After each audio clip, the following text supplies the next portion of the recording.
Nous sommes dimanche 26 janvier, mesdames et messieurs, bonsoir et bienvenue dans ce journal.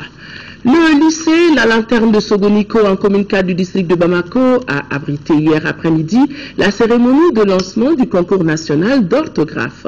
Pour cette première phase, les élèves d'une trentaine de lycées publics et privés vont se faire distinguer en grammaire et en orthographe.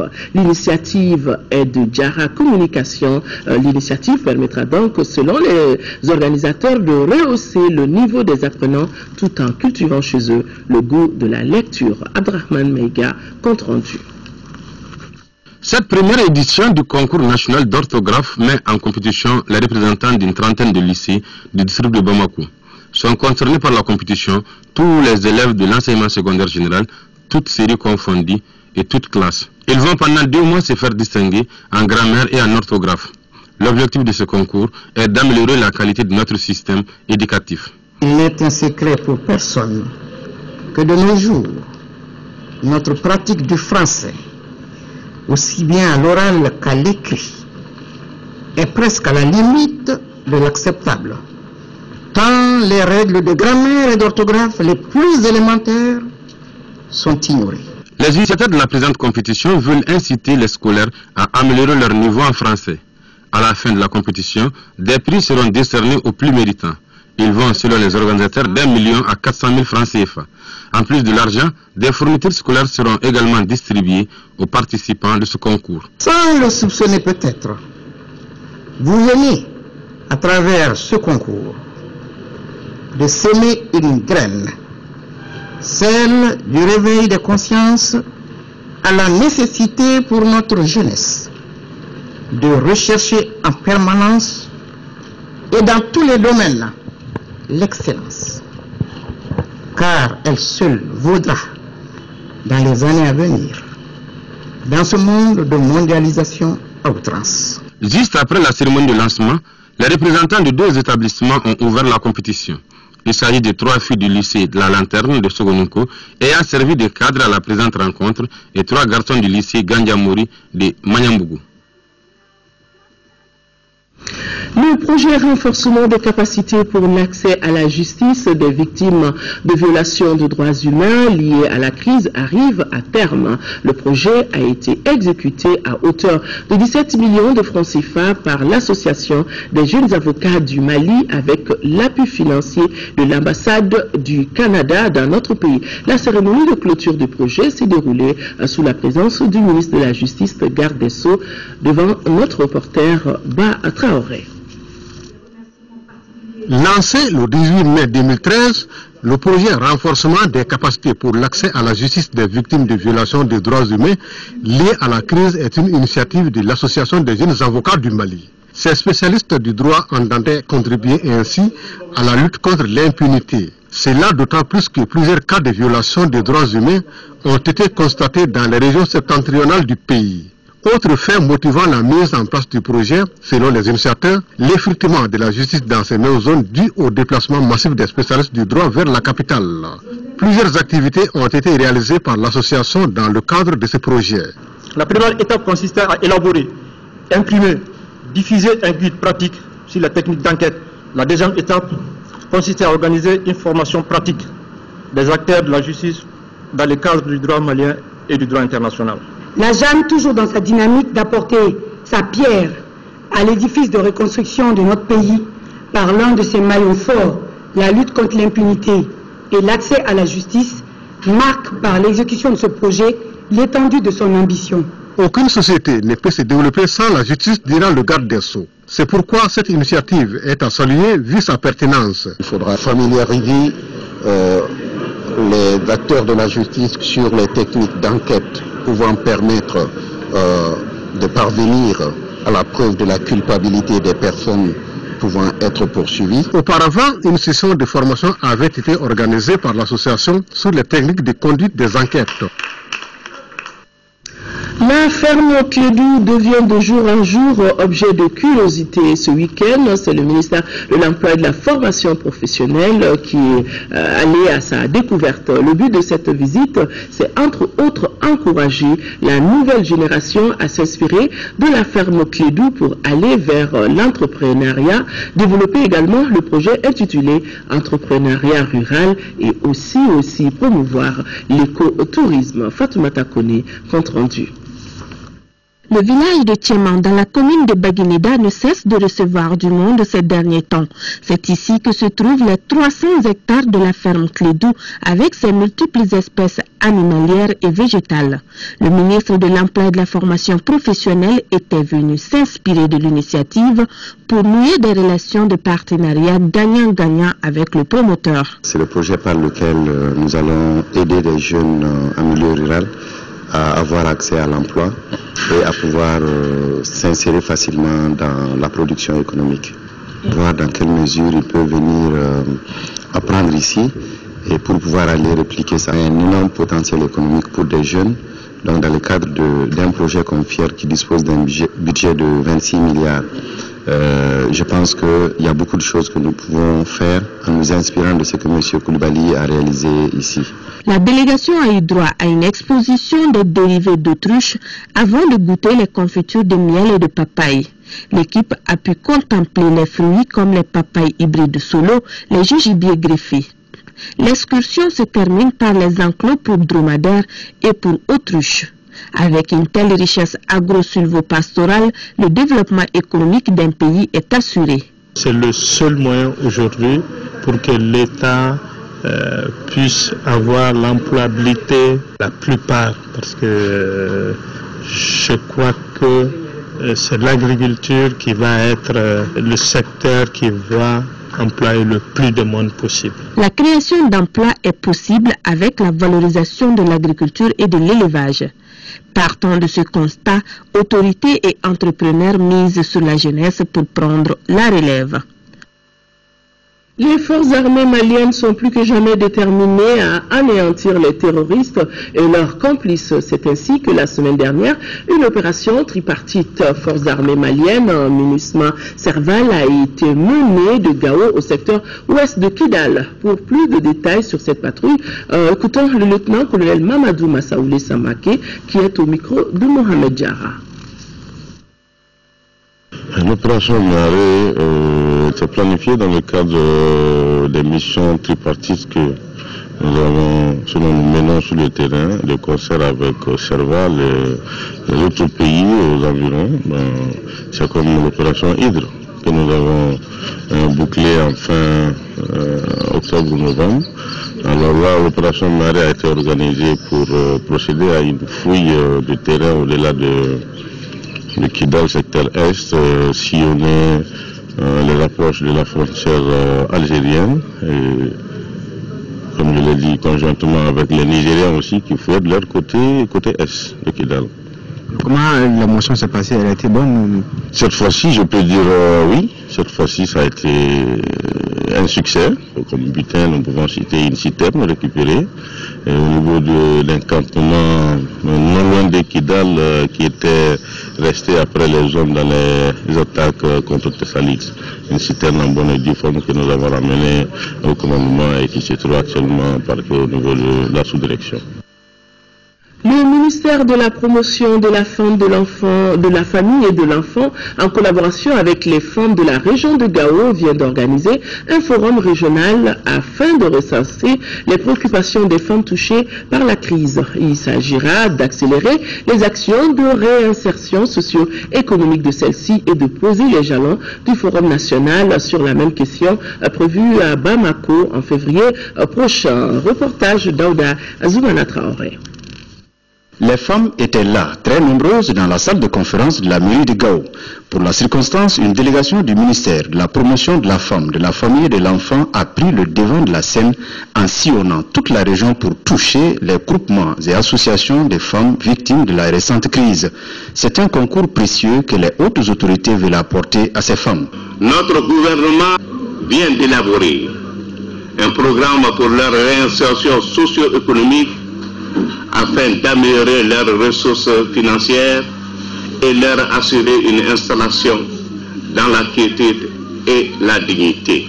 Ainsi, femmes déplacées et réfugiées, retournées et résidentes de la région, regroupées au sein d'une centaine de groupements et d'associations de femmes, recommandent des appuis pour le démarrage de leurs activités génératrices de revenus, dont le commerce, l'élevage et la riziculture. L'initiative, elle est toute salutaire pour parler de paix, de réconciliation, de cohésion sociale, ou encore jusqu'à présent de relance des activités économiques des femmes.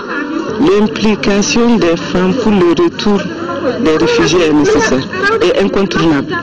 La mission à accomplir est de taille et le ministère chargé de la promotion de la femme est déjà à la tâche. À travers ces actions du département, le ministère avance sur le chemin de la réconciliation, de la reconstruction et la cohésion nationale. Mais puisque le département de la promotion de la femme veut aller avec tout le monde, les actions de sensibilisation seront accentuées dans les régions du Nord pour un retour volontaire des réfugiés et déplacés, conclura le chef de cabinet du ministre de la promotion de la femme, de la famille et de l'enfant. Demain, 27 janvier, c'est le premier anniversaire de la libération de Tombouctou. L'événement sera marqué par une prise d'armes et un imposant défilé des engins et des éléments des forces armées au camp militaire de Tombouctou. Dans l'après-midi, les femmes seront de la partie à travers des manifestations folkloriques. Entre-temps, suivons le processus de la libération de la ville des 333 saints avec notre équipe de reportage dirigée par Adama Djimdi. La phase de reconquête de Tombouctou a été minutieusement préparée par des officiers supérieurs du Fuzou-Ouest basés à Sévaré. Dès le 12 décembre 2013, une compagnie a été envoyée vers Markala avec pour mission de fermer toute infiltration de ce côté. Avec les frappes aériennes de l'armée française, les femmes ont reçu instruction de suivre le rythme et la cadence de l'opération Serval. Le 19 janvier, le premier détachement de Tombouctou a été la première force à rentrer à Djabali pour rassurer la population. Et la reconquête proprement dite de Tombouctou a été déclenchée le 25 à 22h30 à partir de Djabali. Et on a successivement libéré Alatona, Nampala, Léré, Dofana, Nyafouké et Gounam, où nous avons passé une première nuit. Et ensuite, le 27 à 22h35, nous avons mis le pied dans l'aéroport de Tombouctou. De Nampala à Tombouctou, les hommes n'ont pas rencontré de grandes résistances, mais en soldats professionnels, ils étaient tout de même très vigilants. Il faut reconnaître que les plus grandes résistances s'est passées à Tombouctou après la libération de Tombouctou. Nous avons deux de nos positions de défense sur la route de Kabara et la route de Goundam qui ont été attaquées par des voitures piégées suivies d'infiltration d'une centaine de djihadistes jusqu'à l'intérieur de la caserne où le combat s'est terminé, pour ne pas le dire, jusqu'au corps à corps. Les terroristes, dans leur débandade, ont abandonné des obus et autres munitions. Le 28 janvier 2013, à l'aéroport de Tombouctou, un premier hélicoptère, puis un second. Le territoire est libéré. Entre-temps, des avions ravitailleurs larguent vivres et autres. En ville, c'est la liesse populaire.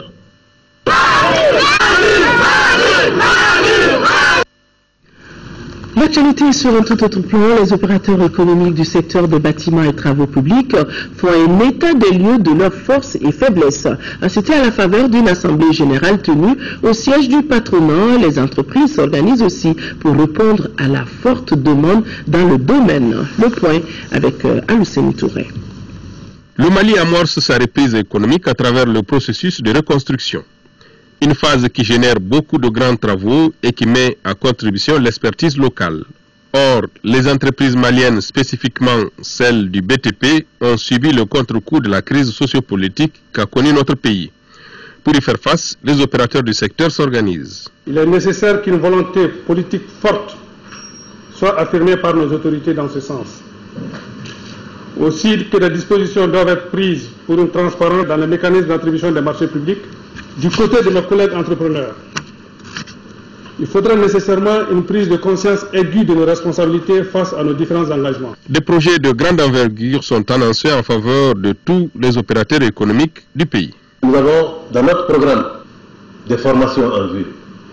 Et sachez aussi que nous avons élaboré le guide du soumissionnaire au marché public. Nous avons envoyé ce guide à l'ensemble des groupements professionnels. Mais le secteur est également compté sur l'appui du gouvernement qui ne ménagera aucun effort pour relancer l'activité économique. Ces travaux qui ont été pour 2013 appelés travaux d'urgence au nord d'un montant d'environ 11 milliards n'est qu'une première phase. Donc nos entreprises doivent s'apprêter à se conforter pour que la deuxième phase qui aura lieu en 2014 à hauteur de 25 milliards puisse trouver un répondant parmi vous. Après plus d'un an de ralentissement, le pays se rêve de sa torpeur et les défis s'avèrent nombreux et variés. L'hôpital du Mali planche sur les conditions de prévention et de traitement d'une maladie qui rétrécit l'œsophage des enfants. Fademba Keita, compte rendu. La sténose caustique de l'œsophage est une maladie causée par des produits corrosifs tels que les soudes, les acides, l'eau de javel, la potasse. Après l'absorption involontaire d'un des produits par l'enfant, la maladie entraîne le rétrécissement du calibre de l'œsophage. C'est pour minimiser les dégâts causés par ces produits caustiques qui font de plus en plus de victimes chez le groupe cible que la direction de l'hôpital et la Société de chirurgie thoracique et cardiovasculaire du Mali ont initié la présente semaine. Les séquelles se manifestent essentiellement par ce qu'on appelle le syndrome œsophagien, c'est-à-dire la difficulté d'avaler. Les aliments ne passent pas, la salive ne passe pas, l'eau ne passe pas, la viande ne passe pas, mais aussi des régurgitations. Et on a tendance à faire retourner ce qu'on avale. Aussi une hypersalivation, on crache beaucoup. Aussi l'hôpital du Mali s'emploiera à renforcer les acquis dans tous les domaines de pratique qui permettent l'atteinte des objectifs qu'il s'est fixés. Dans le suivi et la prise en charge des victimes, les chirurgiens de l'hôpital du Mali bénéficient de l'accompagnement de l'équipe médicale chinoise et du professeur Tony Lerut de l'université de Louvain en Belgique. C'est une initiative très importante, non seulement du point de vue scientifique, mais aussi au point de vue d'instruction, d'enseignement et surtout mettre l'accent sur la prévention. Il arrivait un moment où on n'avait pas de solution. Fort heureusement, nous avons des jeunes médecins. Dans la perspective d'atteindre les objectifs visés, les médecins spécialistes ambitionnent de prévenir plus de 80% des cas à travers des activités de sensibilisation et d'information.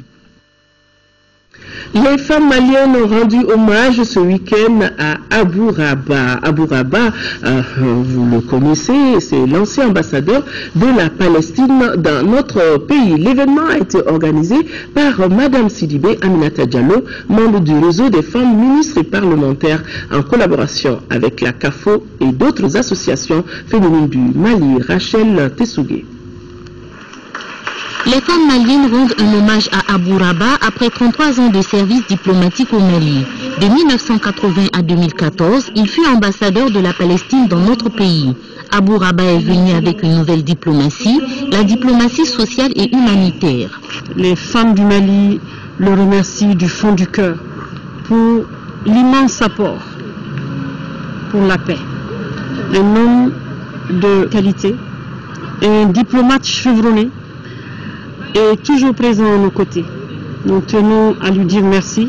Abou Raba remercie vivement les femmes pour cet honneur qu'elles lui accordent. C'est un sentiment de fierté, de reconnaissance et de gratitude aux femmes de Mali, toute organisation confondue. Et je voudrais leur dire, j'ai été choyé au Mali par les hommes et par les femmes. Merci pour l'hospitalité. Merci pour le soutien et la solidarité fraternelle de la part du Mali à l'égard de la lutte que mène le peuple palestinien. Les organisatrices de cet événement ont offert des cadeaux à Abou Raba pour qu'il se souvienne toujours du Mali. Bel hommage. Karawela, c'est dans la commune rurale de Dougou-Olonfila qui vient de bénéficier d'une nouvelle école de 6 classes bien équipée.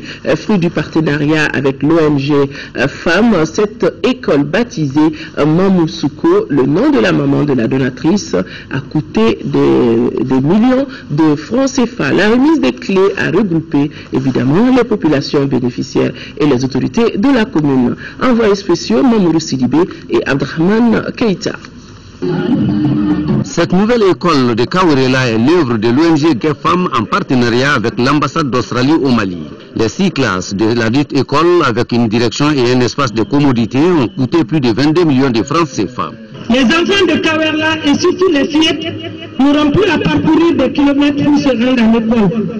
Depuis octobre, ils goûtent au bonheur d'avoir leur école à portée de main, qui est devenue un lieu d'accueil confortable, convivial, ouvert, lumineux, qui donne envie de venir et d'apprendre. Ce joyau architectural bien équipé vient du coup améliorer les conditions de travail des élèves et leurs maîtres qui jusque-là occupaient une vieille construction en banco. Comme on le dit très souvent, payer un cheval n'est pas l'essentiel, il faut savoir l'entretenir. Alors, population de Kawerela, cette école est la vôtre. Prenez-en soin au bénéfice de toute la communauté. Chers collègues enseignants, une école ne vaut que par la qualité des zones et des fonds qui l'éminent. Les autorités du cercle de Banamba ont tous invité les populations de Kawerela à jouer leur rôle dans l'entretien du bâtiment et de veiller au relèvement du taux de fréquentation. Quant au président de l'association des jeunes ressortissants de Dougou-Olonfila Bamako, il a sollicité la contribution de la mairie pour la clôture de l'établissement. Les sages de Dougou-Olonfila ont en fin de cérémonie fait des bénédictions. En troisième région, les capacités d'accueil des infrastructures scolaires se renforcent avec l'inauguration du second cycle dans la commune rurale de Fourou dans le cercle de Kadjolo. L'infrastructure a été entièrement financée par la société minière de Siama. À Kadjolo, nous retrouvons Chekna Bachili. L'édifice scolaire, classé comme deuxième lycée public du stade de Kadjolo, est bâti sur une superficie de 6 hectares.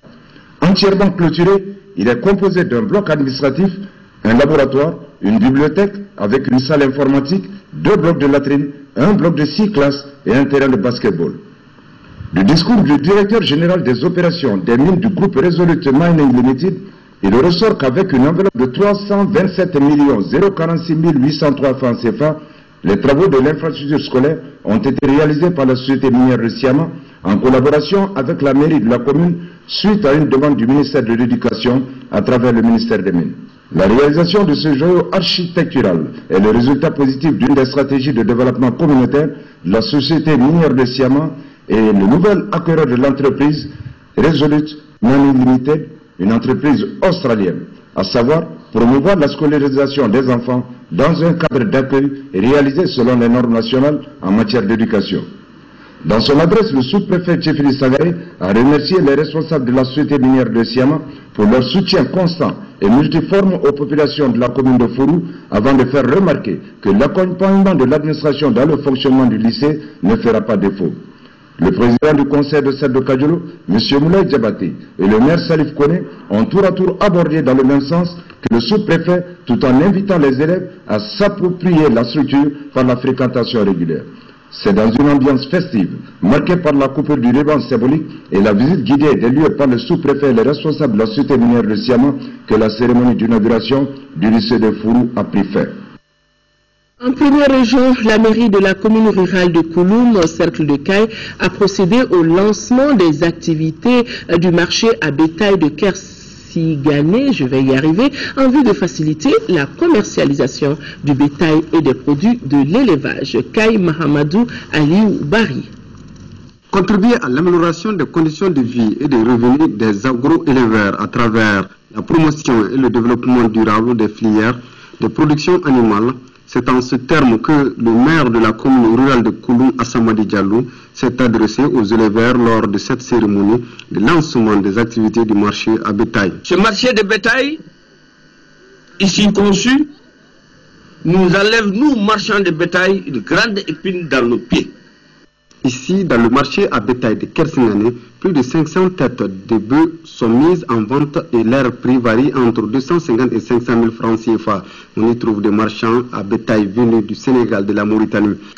Le Mali a constitué un réservoir pour les pays de toute la sous-région, un réservoir à bétail, mais qui n'en tire pas réellement profit. Il est le réservoir qui alimente les autres et les autres tirent les bénéfices. Donc c'est pourquoi je lance un vibrant appel à l'ensemble des marchands de bétail pour comprendre que pour donner de l'importance et de la valeur à notre marché, à notre bétail, il faut que nos marchés soient fréquentés par les gens de l'extérieur. Faire en sorte que nos animaux soient achetés chez nous. Ce marché à bétail est un modèle de production car il permet de faciliter la commercialisation du bétail et des productions animales saines, les animaux étant régulièrement suivis par des vétérinaires. Photo en développement, c'est le titre d'un livre qui a été lancé au Musée national du Mali. Une œuvre artistique à travers des photographies réalisées par le photographe Salif Traoré, lauréat du 3e prix Élan de l'Agence française de développement, décerné lors des dernières rencontres africaines de la photographie de Bamako. Le livre nous raconte les difficultés que rencontrent les jeunes Africains qui tentent d'émigrer en Europe. Modibo Soirée était au lancement. Voici son compte rendu. Ce catalogue de 60 pages est un document artistique réalisé par Salif Traoré et présenté lors des 8e rencontres africaines de la photographie à travers une série de photos intitulée Le rêve non réalisé. Ce 3e titre de la collection Photo en développement créée par l'Agence française de développement et les éditions de l'Œil à Paris consacre ainsi le travail titanesque de ce jeune photographe malien à travers le prix Élan. Il s'agit effectivement d'un prix qui est attribué à un jeune photographe que l'on sent comme ayant une dimension qui a un potentiel. Effectivement, on lui donne le prix et c'est comme si c'était pour le lancer. Dans cet ouvrage, l'auteur nous raconte le quotidien d'une jeunesse affairée ou désœuvrée, venant de la Côte d'Ivoire, du Congo, du Mali et bien d'autres destinations. Ces jeunes installés aujourd'hui à Bamako se battent pour travailler et bâtir leurs rêves sans passer par l'Europe. Ils dénouent les barrières culturelles imposées pour définir de nouvelles identités et bâtir de nouveaux lieux de promesses, fermant et ouvrant ainsi d'autres frontières. Quand on regarde l'Occident, et ils essayent tout le temps de parler l'immigration choisie, mais l'Afrique étant une terre d'hospitalité, si les Africains même choisissent un des pays de l'Afrique pour venir s'installer et chercher à gagner leur vie sans passer par l'Europe. Moi, je pense que c'est une initiative vraiment qui a à saluer. Diplômé du centre de formation en photographie de Bamako, Salif Traoré s'inspire surtout de la nature pour réaliser ses photographies. Le prix Élan de l'Agence française de développement est une gratification qui salue un tournant important pris par un photographe africain dans son travail, sa démarche, sa recherche. Photo en développement est un ouvrage qui ouvre donc de nouvelles opportunités sur le marché de l'art photographique et encourage la créativité artistique des photographes. Grand format de ce journal, je vous le disais dans les titres, parle de musique en ouvrant une fenêtre sur un vétéran du légendaire groupe Rai Band du buffet hôtel de la gare de Bamako. Il s'agit du pianiste Cheikh Amadou Tidiane Seck, alias le guerrier tout couleur des claviers qui mène aujourd'hui une carrière solo. Cheikh Oumar Sangaré.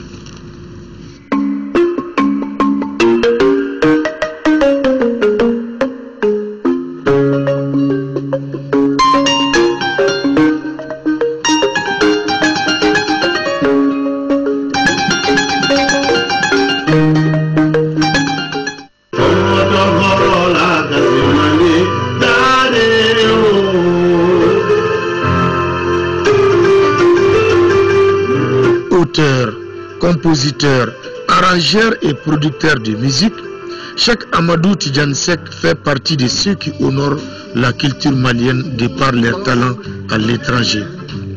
L'artiste a vu le jour en décembre 1953 à Ségou et commence sa vie scolaire dans le Kénédougou après un bref séjour à Bobo Dioulasso au Burkina Faso.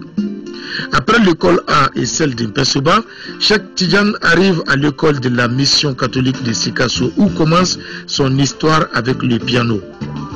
ma première base et ma rencontre avec le clavier et le piano, ça a été dans ce couvent-là. C'est là-bas que j'ai rencontré l'harmonium. Et il y avait une sœur espagnole qui m'a appris, qui m'a initié au solfège. Do, mi, fa, sol, la, si, do, la clé de fa, la clé de sol, ainsi de suite. Appelé affectueusement le guerrier tout couleur des claviers, Cheikh Tidiane Seck a passé par l'Institut national des arts de Bamako. Là, il fréquente plutôt la section arts plastiques entre 1971 et 1975. Durant son séjour, il se perfectionne au sein de l'orchestre de l'établissement Inastar. Mon premier vrai spectacle, c'est quand j'ai conduit l'orchestre de l'Inastar à faire la première partie de Las Maravillas au Palais municipal de Modibo Keïta. Vétéran du légendaire groupe Ray-Ban du buffet hôtel de la gare de Bamako, Cheikh Tidiane a joué dans plusieurs formations musicales du pays, comme le Badement, les Ambassadeurs, le Koulé Star et j'en passe. Il s'installe à Paris en 1985, où il s'est fait rapidement voir comme l'un des plus valeureux musiciens des sessions et des lives de sa génération. Les artistes maliens sont tellement émergents et la culture malienne est dans tout. Même dans les foyers là, ils ont recréé la même ambiance que tu trouves à Bamako. Les soumous, les baptêmes, les mariages. La musique est omniprésente dans tout, dans la vie quotidienne des Maliens de la diaspora française. Son premier album, Sarala, sort en 1995. Manding Groove, le deuxième en 2003, puis Sabali en 2008 et le dernier en février 2013, intitulé Guerrier. Depuis près de 40 ans, le multi-instrumentiste malien est de toutes les aventures musicales, du jazz aux musiques d'Afrique, en passant par la pop française ou le hip-hop. Cependant, le terroir musical du Mali reste sa principale source d'inspiration. Je parle d'union sacrée, je parle de respect mutuel, je parle de liberté et je parle d'amour. Durant la crise, une de ses contributions a été sa multiple présence sur les médias à Paris pour expliquer au monde ce qui arrivait au Mali. Aujourd'hui, il appelle à l'unité du pays. Je me proclame de toutes les ethnies du Mali. Je pense que le devoir de tout Malien, ça doit être l'adage et la pensée de tous les Maliens. Actuellement, Cheikh Tidiane Seck prépare un album en duo avec sa concert Oumou Sangaré. Ses nombreuses collaborations lui ont rendu sage et il a l'art de transmettre son expérience par sa musique.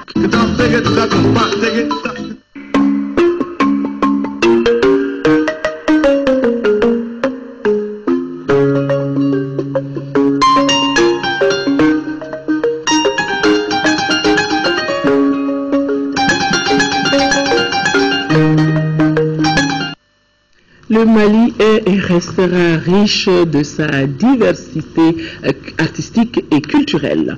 Sport, football, championnat d'Afrique, Afrique du Sud 2014, les quarts de finale ont pris fin ce soir avec la qualification de la Libye et du Ghana pour les demi-finales. Ces équipes ont battu respectivement le Gabon par 4 buts à 2 au tir au but et la RD Congo par le score d'un but à 0. Compte rendu Kumba Nyambele. Et fin du match, le Ghana qui élimine. C'est par le minimum d'un but à 0 que le Ghana décroche le dernier ticket restant pour les demi-finales de cette compétition. L'unique but de la rencontre est inscrit sur penalty par Kwabena Adusei à la 67e minute. 1-0 pour les Black Stars. Avec cette victoire, le Ghana passe en demi-finale. Il rencontrera sur sa route le Nigeria de l'entraîneur Stephen Keshi le mercredi pour un choc très attendu. Auparavant, il a fallu attendre la fin des 120 minutes pour voir la Libye crée la différence devant le Gabon 4-2 au tir au but. Un match pauvre en occasion qui se solde par le nul d'un but partout après prolongation. Les buts ont été marqués au 51e minute par Abdel Salam Omar en faveur de la Libye et 74e minute sur penalty par Daniel Cousin pour le Gabon. Du coup, la Libye obtient son ticket pour le dernier virage et affronte le Zimbabwe en demi-finale de cette 3e édition du championnat d'Afrique des Nations ce mercredi. Voilà, nous revenons sur l'élimination hier des nôtres. Les Aigles du Mali ont été éliminés hier soir par les Warriors du Zimbabwe, 2-1. Selon l'entraîneur, l'équipe n'a pas su exploiter les opportunités offensives. Djibril Dramé au micro de Isaac Chinou. Bon, il faut reconnaître la valeur de cette équipe zimbabwéenne qui, tactiquement, sur le plan défensif, était bien en place. Elle nous a posé de nombreux problèmes, mais on a eu la chance aussi de pouvoir la déjouer. Nous avons eu des opportunités. Ce match, si ça s'était terminé à 3-2, personne n'allait créer au scandale. Encore une fois de plus, on a été victime de notre manque de réussite. Sinon, on a eu des opportunités. Le dernier essai pour mettre le ballon dans le filet, on en a raté. Et ils ont eu des opportunités. Ils ont exploité et ça a été la clé du match. Souvent aussi, ça fait partie du football. C'est la chance qui a assuré le financier. On était en face d'une équipe qui, sur le plan mental, avait beaucoup de choses à faire parce qu'elle était motivée. C'était la première fois d'arriver à la compétition. Et elle voulait coûte gagner ce match. C'était plus court que nous, plus engagé que nous. Je crois que c'est cet esprit qui a de faire. Sinon, si c'était la fatigue, dans les dernières minutes, on n'allait pas marquer. Parce que c'est une équipe qui ne devrait pas s'arrêter à ce stade de la compétition. Elle avait encore son mot à dire dans cette compétition. Elle pouvait aller encore mais on était victime encore une fois de plus par notre manque de réussite. Et je pense qu'il faut continuer toujours à travailler et se remettre en cause. Mais la clé de ce match, il faut qu'on se dise la vérité, ça a été le premier but. Et quand c'est arrivé, nous avons perdu un peu les pédales. Mais encore une fois, ça fait partie du football. Il faut l'accepter, il faut être fair play et se préparer pour l'avenir. Voilà, c'est le football, il faut rester fair play. Cette annonce, avant de refermer définitivement ce journal, une émission de débat, questions d'actualité qui traite de la lutte contre la corruption et la délinquance financière. Les invités sont Alaï Touré du comité de suivi du plan d'action de la lutte contre la corruption, Koniba Sidibé qui a été modérateur du forum, Boubacar Sam du bureau du vérificateur général et Modibo Poudjougou du ministère de la Justice. Ils seront interrogés, ils sont donc interrogés par Yaya Konaté et Sidiki Dambélé. Question d'actualité à suivre après ce journal, mais auparavant, vous pourrez suivre un autre rendez-vous, un magazine sur la visite du président de la République en Algérie. Ibrahim Boubacar Keïta était la semaine dernière à Alger. Voilà, c'est donc tout pour cette édition.